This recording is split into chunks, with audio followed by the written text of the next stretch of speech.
C'est quoi ce thriller d'action avec Cyril Gane, le combattant de l'UFC qui vient d'arriver sur Netflix? Je t'explique tout. Et oui, à une époque où ça devient de plus en plus courant que les combattants se prêtent à l'acting, c'est aujourd'hui le prodige français de l'UFC, Cyril Gane, qui vient incarner le personnage de Bastien, justement un ancien combattant de MMA, rongé par la culpabilité depuis qu'il a accidentellement tué son adversaire Enzo 3 ans plus tôt durant un combat de MMA. Et justement, la veuve d'Enzo le retrouve et vient lui demander de l'aide, car Bastien est son seul espoir de secourir Léo, son fils adolescent qui a disparu dans les quartiers nord de Marseille. Bastien part alors à sa recherche, et sur son chemin, il croise Kenza, une jeune fille prête à tout pour faire tomber les nouveaux barons de la cité phocéenne. Et Léo est en grand danger, et il faut faire vite.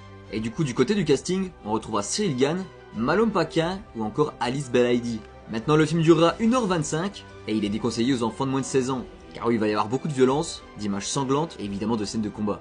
Voilà, et pour terminer, pour l'instant le film fait un peu débat, notamment sur la présence de Cyril Gane, qui est combattant et pas acteur, et du coup il est pas mal critiqué par certains fans, mais en même temps d'un autre côté, pas mal de gens sont contents d'avoir enfin un acteur crédible au niveau des scènes de bagarre. Du coup laissons-lui sa chance. Alors va-tu regarder le film KO et si tu l'as vu, qu'en as-tu pensé? N'oublie pas de t'abonner.